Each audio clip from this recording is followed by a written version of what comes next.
Nah, bagaimana kelemahan guna-guna? Bagaimana cara mengalahkannya? Perlu saudara tahu, mobil sebagus apapun tidak dikasih bahan bakar mogok. Betul? Betul?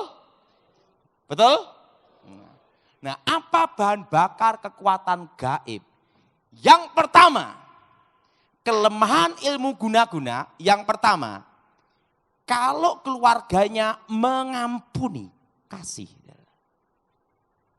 Semua kekuatan gaib, kekuatan mistik mengambil kekecewaan, akar pahit, dendam dalam diri manusia. Kalau istrinya kecewa, dendam, akar pahit, maka mantranya tambah hebat. Tetapi kalau istri dan anak-anaknya mengampuni, maka kekuatan mantra, kekuatan guna-guna itu akan netral dalam 1 tahun. Karena kekuatannya tidak ada untuk bahan bakarnya.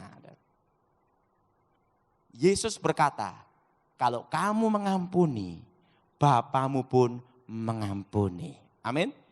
Makanya dulu sebelum bertobat, sebagai dukun, kalau pasien minta tolong, maka pasien diajar supaya ngasih surat kaleng. Atau telepon rahasia mendadak ke anaknya, ke istrinya. Supaya apa? Supaya ribut bertengkar. Semakin ribut bertengkar, kekuatan tambah hebat. Tetapi kalau istri, anak mengampuni, maka semua kekuatan guna-guna itu, kekuatannya tidak berfungsi. Alkitab berkata, ada iman, pengharapan, dan yang terbesar adalah kasih. Amin. Amin. Yang kedua, dihadapi dengan ikatan darah. Ikatan apa darah? Dekatkan ke anak kandungnya. Bekas istri ada, bekas anak tidak ada. Tapi apapun yang terjadi di dalam kekristenan tidak boleh dan tidak ada perceraian. Jelas saudara?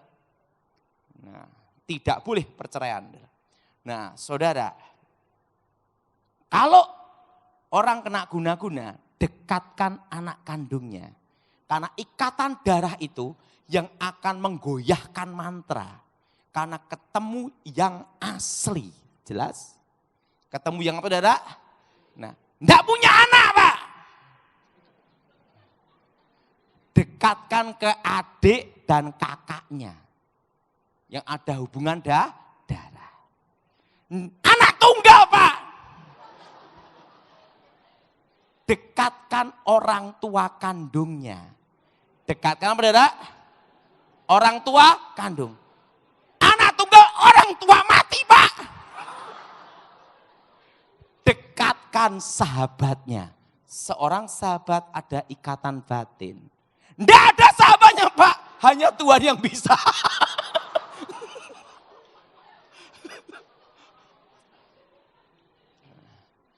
Harus ada minimal sahabatnya. Karena sahabat itu ada ikatan bahkan sahabat bisa melebihi saudara. Kan itu saudara. Nah itu ada hubungan batinnya. Begitu ini didekatkan, yang asli ketemu itu goyah. Tapi yang paling berbahaya dalam ilmu guna-guna, kalau ketemu anak kandung. Begitu kena anak kandungnya, mantra itu akan goyang. Kekuatan tidak berfungsi karena ketemu yang asli. Jelas saudara? Yang ketiga, dihadapi dengan cinta sejati. Apa saudara? Ingat, kasih itu tidak mencari keuntungan. Betul? Dan kasih itu menutupi segala sesuatu. Amin. Dan kasih itu memberi. Saudara, untuk menghadapi ilmu guna-guna sehebat apapun, seorang istri harus mencintai suaminya apa adanya. Pak, kalau istrinya sudah tidak mencintai gimana? Susah. Susah. Harus ada cinta di dalam diri istrinya. Karena apa? Yang asli itu lebih kuat daripada yang palsu. Itulah cinta, cerita indah namun tanpa akhir.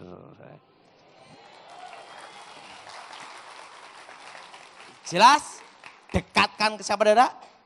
Orang anak, setelah itu hadapi dengan cinta yang suci. Dari cinta yang murni benar. Ada seorang istri marah suaminya selingkuh. Karena apa? Omset berkurang. Enggak bisa. Untuk menghadapi guna-guna haruslah dengan kekuatan cinta. Dihadapi dengan cinta yang murni. Jelas, saudara? Kalau ketemu cinta yang murni, sehebat ilmu guna apapun juga, itu langsung netral, tidak berfungsi. Karena namanya ketemu yang aslinya. Jam made in Swiss Rolex asli, beda dengan made in Cina. Betul? Betul? Ketemu yang asli, selesai. Nah, ingat, dekatkan, setelah itu dihadapi dengan cinta yang tulus. Jelas, saudara? Dan yang keempat, jangan mengukit dosa lama. Alkitab berkata, jangan hidup mengungkit-ungkit masalah lalu. Ingat, saudara, kasih itu memberi apa? Pengampunan. Kadang seorang ibu kalau sudah pernah jengkel sama suaminya, begitu ada masalah baru diungkit-ungkit lagi yang lama, betul? Yang ngomong betul bapak-bapak semua ini.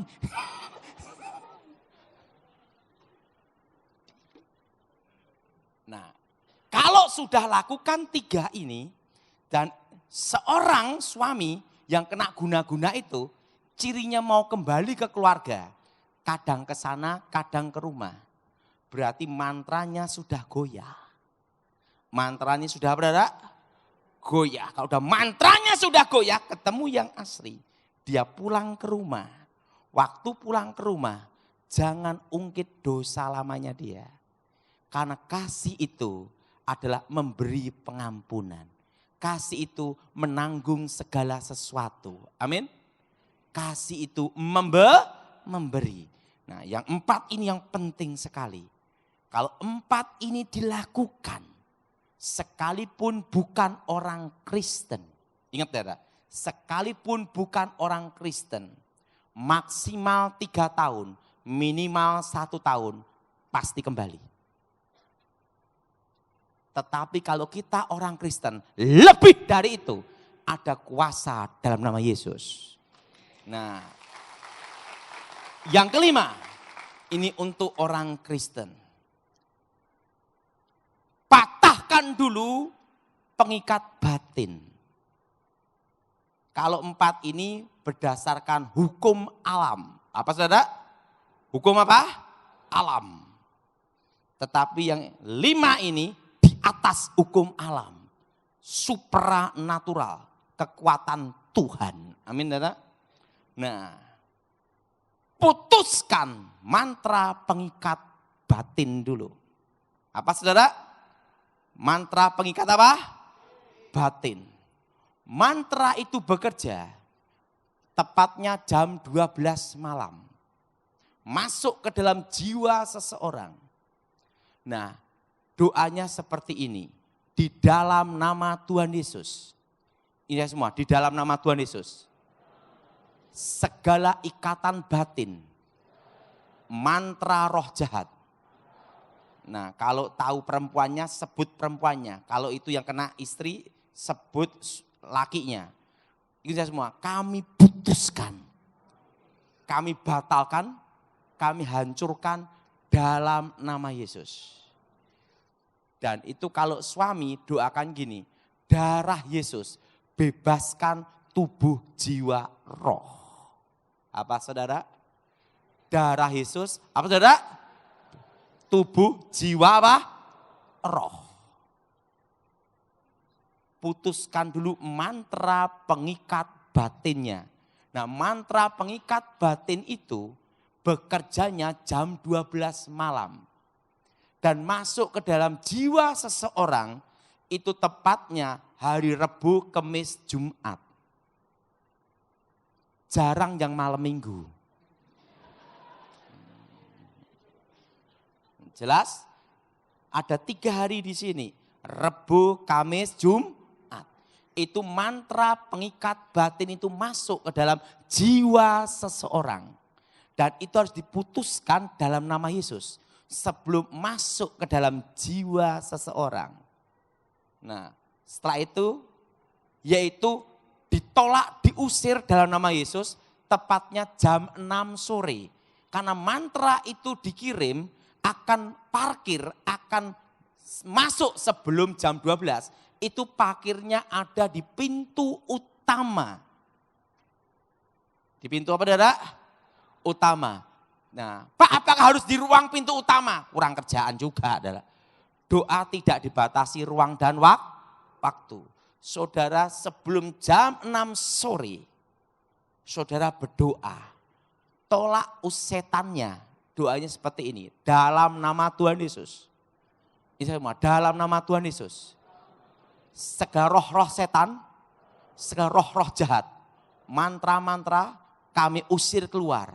Dalam nama Yesus. Darah Yesus. Hancurkan mantra-mantra. Darah Yesus hancurkan kutuk-kutuk. Darah Yesus sucikan tempat ini. Ingat saudara.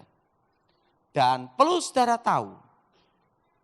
Kalau mantra sudah masuk ke dalam tubuh seseorang. Setelah itu orangnya ini lepas. Ingat. Ada dampaknya. Kalau sudah kena di atas 1000 hari. Begitu lepas setannya, tapi bekasnya itu ada, karakternya rusak. Ingat, karakternya apa, Saudara? Karakternya apa? Rusak. Nah, seorang istri harus tahu. Pertama, kalau yang kena suaminya, jangan diserahin sertifikat semua. Balik nama, jual semua. Kenapa? Karakternya rusak dulu. Jelas? Karena yang masuk itu roh jinah dan roh penipu. Nah, jadi harus ada namanya rehabnya. Dan yang kedua, ingat, jangan bawa uang banyak-banyak. Kenapa? Karena karakternya ini rusak. Kalau membenahi karakter itu perlu waktu. Jelas, Saudara? Jelas? Jelas? Nah, ingat, tukang becak susah selingkuh. Kenapa? Enggak punya duit. Jelas? Nah, makanya begitu kalau seorang suami itu sadar, habis kena, lepas. Harus seorang istri tahu. Cara mengatasi selanjutnya. Yaitu apa? Jangan ngasih kepercayaan yang berhubungan dengan harta dan uang dulu. Itu sampai 3 tahun. Maksimal 5 tahun. Untuk apa? Memperbaiki karakter yang sudah dirusak. Jelas? Jelas? Jelas? Setan itu begitu masuk, hancur. Nah, untuk memperbaiki itu perlu Roh Kudus untuk memperbarui karakter. Jelas, Saudara? Kejadian ada di Jawa Barat. Ada seorang ibu punya anak tunggal. Suaminya ini, ibu ini punya anak tunggal perempuan, menikah. Mantunya, yaitu suami anak tunggalnya, kena guna-guna di Surabaya. Setelah itu dia kan tahu bagaimana cara ngalahkannya karena dia dengar khotbah saya. Nah, begitu lepas dari wewe gombel, dibawa ke Jawa Barat. Sama ibunya dipegang uang untuk ngasih modal. Habis uangnya. Kenapa habis? Karakternya sudah rusak. Nah, untuk memperbaiki itu perlu waktu. Jelas, Saudara? Perlu apa, Saudara? Perlu apa? Waktu. Saya ngomong sama ibu ini, untung belum sertifikat kamu semua diserahin. Jadi gimana Pak Daud? Nanti kalau dia kembali, untuk masalah uang dipegang. Dipegang, setelah itu ingat, seorang istri harus waspada. Karena perlu perbaikan itu perlu waktu 3 sampai 5 tahun. Dan harus dibimbing rohani, dibimbing konseling. Dan itu pun harus betul-betul orang yang dalam Tuhan sungguh-sungguh. Ajak persekutuan gereja hidup dalam Tuhan. Pengalaman saya itu tidak sampai 3 tahun sudah beres. Tapi lebih baik kan kamu lebih lama lebih bagus kan gitu. Itu 3 sampai 5 tahun. Jelas saudara? Ingat, untuk menghadapi ilmu guna-guna harus dengan unsur air. Setelah saya bertobat baru saya ngerti itu adalah kasih. Ada iman, ada pengharapan. Tapi yang terbesar adalah kasih.